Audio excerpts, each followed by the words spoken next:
خانہ کعبہ کے جنوبی کونے کی دیوار جسے رکن یمانی کہا جاتا ہے، اگر اسے غور سے دیکھا جائے تو اس میں خاصی بڑی دراڑ بھی نظر آتی ہے۔ ایسا لگتا ہے کہ یہ کونا باوجود مرمت کے بار بار پھٹ جاتا ہے اور اس کی مرمت ہوتی رہتی ہے، اور اسے سٹیل کی بڑی بڑی کیلوں اور سیمنٹ وغیرہ سے جوڑنے کی بارہا کوشش بھی کی گئی ہے۔ جب رکن یمانی کی اگر تصاویر اور ویڈیوز دیکھی جائیں تو ان میں رکن یمانی میں کریک نظر آتے ہیں، دیوار وہاں سے ٹوٹی ہوئی ہے جہاں بڑی بڑی کیلوں سے آپس میں کونے کو جوڑا ہے۔ ایسا لگتا ہے کہ دیوار کا یہ جوڑ کچھ ہی عرصے کے بعد پھر ٹوٹ جاتا ہے جس کی دوبارہ مرمت کر دی جاتی ہے۔ اللہ کے گھر کے اس کونے میں آخر کیا ایسی بات پوشیدہ ہے کہ لاکھ بار چھپانے سے بھی نہیں چھپتی۔ ہم سب آپ کو خوش آمدید کہتے ہیں، اور اپنی آج کی ویڈیو میں ہم آپ کو کعبہ کی تاریخ بتانے کے ساتھ ساتھ یہ بتائیں گے کہ کعبہ کا جنوبی کونا یعنی رکن یمانی کو بار بار مرمت کرتے رہتے ہیں، لیکن اس کے باوجود یہ اسی حالت میں کیوں نظر آتا ہے کہ یوں لگتا ہے کہ ابھی اس کی دراڑوں کو پاٹنے کی کوشش کی گئی ہے۔ خواتین و حضرات، انٹرنیٹ پر خانہ کعبہ کے بارے میں بے شمار دستاویزی ویڈیوز اور تصاویر موجود ہیں، اور اگر ان کا بغور مشاہدہ کیا جائے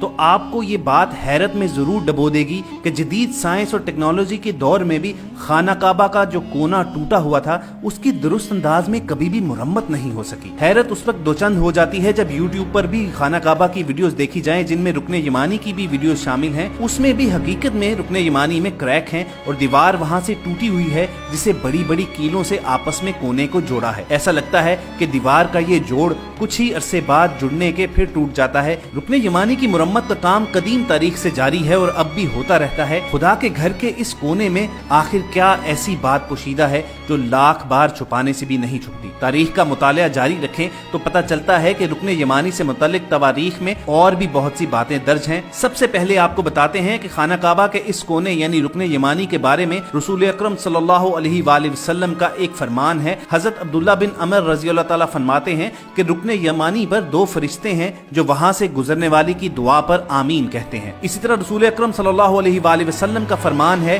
کہ یہ جنت کا دروازہ ہے۔ رکن یمانی اور حجر اسود دونوں جنت کے دروازے ہیں۔ حالانکہ بظاہر خانہ کعبہ کے اس کونے پر کسی بھی دور میں کوئی دروازہ نہیں رہا ہے، لیکن رسول اکرم صلی اللہ علیہ وآلہ وسلم کے قول کے مطابق اگر رکن یمانی بھی جنت کا دروازہ ہے تو پھر یہ بات ٹھیک ہے کہ دروازے کو کون انسان بند کر سکتا ہے۔ رکن یمانی کی جب بھی مرمت کی گئی تو اسی لیے شاید اس میں کریک آ جاتا ہے۔ خواتین و حضرات، رکن یمانی سے متعلق ایک اور اہم واقعہ ہجرت نبوی سے 23 برس قبل کا ہے۔ عباس بن عبد المطلب کا کہنا ہے کہ بروز جمعہ بمطابق 13 رجب 30 عام الفیل کو میں اور بریدہ بن قعنب بنی ہاشم اور بنی عبدالعزا کے دیگر افراد کے ساتھ خانہ کعبہ کے پاس بیٹھے تھے کہ اچانک فاطمہ بنت اسد خانہ کعبہ کے رکن یمانی کی طرف آئیں۔ وہ 9 مہینے کی حاملہ تھی اور انہیں درد زا اٹھ رہا تھا۔ وہ خانہ کعبہ کے برابر میں کھڑی ہوئیں اور آسمان کی طرف رخ کر کے کہا، اے اللہ، میں تجھ پر، تیرے نبیوں پر اور تیری طرف سے نازل ہونے والی تمام کتب پر ایمان رکھتی ہوں۔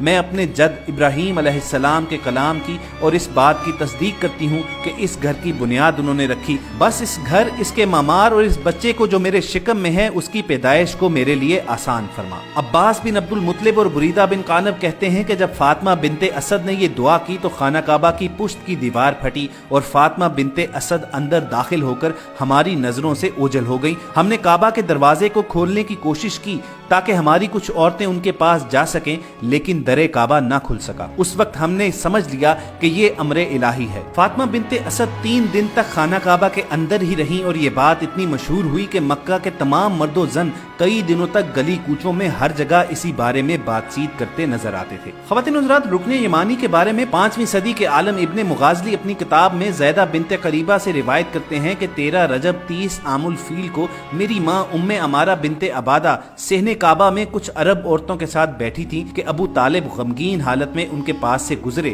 تو میری ماں نے ان سے پوچھا کہ اے ابو طالب، آپ کے کیا حال ہیں؟ ابو طالب نے مجھ سے کہا کہ فاطمہ بنت اسد درد زا سے تڑپ رہی ہیں۔ یہ کہہ کر انہوں نے اپنا ہاتھ ماتھے پر رکھا ہی تھا کہ اچانک محمد صلی اللہ علیہ وآلہ وسلم وہاں پر تشریف لائے اور پوچھا کہ چچا، آپ کے کیا حال ہیں؟ ابو طالب نے جواب دیا تو پیغمبر نے ابو طالب کا ہاتھ پکڑا اور فاطمہ بنت اسد کی طرف گئے، پھر دونوں کا ہاتھ پکڑ کر کعبہ میں چلے گئے